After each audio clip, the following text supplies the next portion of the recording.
Diabetic and thyroid ఉన్న వాళ్ళకి fatty liver అనేది ఇంకా ఎక్కువ రిస్క్ అంటారా?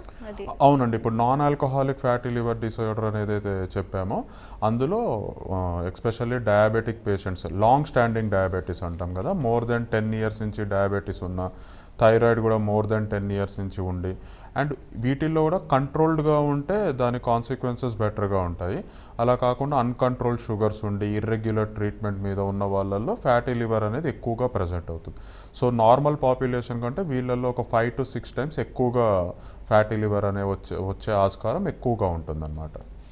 అసలు అంటే మన లైఫ్ స్టైల్ కానీ లేదంటే ఇంకా వేరే ఇలాంటి రీజన్స్ వల్ల ఫ్యాటీ లివర్ రావడానికి ప్రస్తుతం అయితే ఎక్కువగా సెడెంటరీ లైఫ్ స్టైల్, ఎక్కువసేపు కూర్చొని పనిచేయడము అండ్ జంక్ ఫుడ్ తినడము, ఇవి ప్రధాన కారణాలు చెప్పుకోవచ్చు అన్నమాట. సో ఫిజికల్ యాక్టివిటీ అనేది బాగా తగ్గిపోతూ ఎక్కువగా కూర్చొని పనిచేయడము, లేదంటే వర్క్ ఫ్రమ్ హోమ్ లాగా చేయడము, ఇట్లాంటి వాటి వల్ల మొబిలిటీ తక్కువగా ఉండడము, అండ్ చాలా ఈజీగా ఫుడ్ ఆర్డర్ పెట్టుకొని junk food, calorie rich food తినడం వల్ల కూడా ఇట్లాంటి సమస్యలు ఫ్రీక్వెంట్గా వస్తున్నాయి అన్నమాట. ఇది ఫ్యాటీ లివర్ అనేది ఏ ఏజ్ వాళ్ళ నుంచి ఇది వచ్చే ఛాన్సెస్ ఉంటాయి సార్? అంటే ఇప్పుడైతే చాలా చిన్న పిల్లల్లో కూడా ఫ్యాటీ లివర్ అనేది చూస్తున్నాం. ఎందుకంటే ఇప్పుడు చైల్డ్హుడ్ ఒబెసిటీ కూడా కామన్ అయ్యింది. ఇదివరకు చైల్డ్హుడ్ ఒబెసిటీ అనేది చాలా తక్కువగా చూసేవాళ్ళము. ఇప్పుడు చైల్డ్హుడ్ ఒబెసిటీ ఎక్కువ అవుతున్న కొద్దీ చిల్డ్రన్లో కూడా ఫ్యాటీ లివర్ అనేది ఫ్రీక్వెంట్గా గమనిస్తూ ఉన్నాం. సో ప్రస్తుతం ఉన్న సినారియాలో ఏజ్తో ఏమీ సంబంధం లేదు. యూజువల్గా 40 years కంటే ఎక్కువగా ఉండి ఊబకాయం ఉన్న వాళ్ళల్లో యూజువల్గా ఎక్కువ వస్తుంది.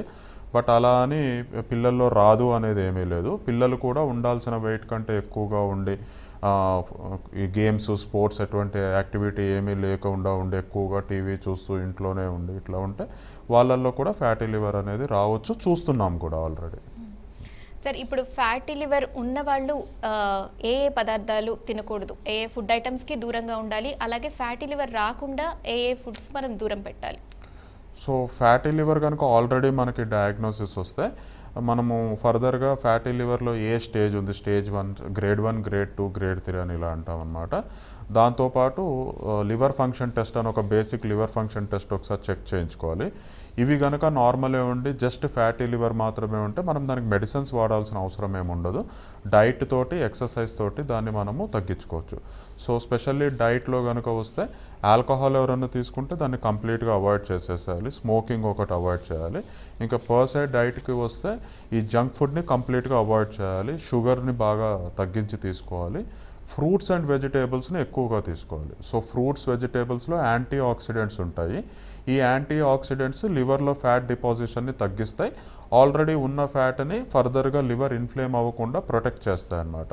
అండ్ ఆకుకూరలు ఎక్కువగా తీసుకోవడం, ఎస్పెషల్లీ స్పినాచ్లో చాలా హెల్తీ ప్రాపర్టీస్ ఉన్నాయి ఫ్యాటీ లివర్కి అగెనెస్ట్గా. తర్వాత బెర్రీస్ అంటాం కదా, అవి కూడా తీసుకోవచ్చు. ఆయిల్ని కూడా కొద్దిగా ఈ గ్రౌండ్ నట్ ఆయిల్ ఇలాంటివి కాకుండా వీలైతే నువ్వుల నూనెకి మారడం, కుసుమ నూనె అంటాము వాటికి మారడం, ఇంకా వీలైన వాళ్ళకి ఆలివ్ ఆయిల్కి మారడం, అట్లా కూడా మనం ఆయిల్ని చేంజ్ చేసుకోవడము ఇట్లాంటివి చేయొచ్చు. ఫ్రూట్స్ అండ్ వెజిటేబుల్స్ ఎక్కువగా తినాలి. ప్రాసెస్డ్ ఫుడ్ని బాగా తగ్గించేసేయాలి. తర్వాత చాలామంది ఫ్యాటీ లివర్ కానీ జాండీస్ కనుక వస్తే అసలు నాన్ వెజ్ తినకూడదు అనుకుంటారు. అట్లా ఏమీ ఉండదు. రెడ్ మీట్ని అవాయిడ్ చేయాలి. కానీ ఫిష్ తీసుకోవచ్చు, ఎగ్స్ తీసుకోవచ్చు. లీన్ ప్రోటీన్ అంటాం, అంటే స్కిన్ లేకుండా చికెన్ని తీసుకోవచ్చు. ఇట్లాంటి మీట్స్ని మనం తీసుకోవచ్చు అనమాట.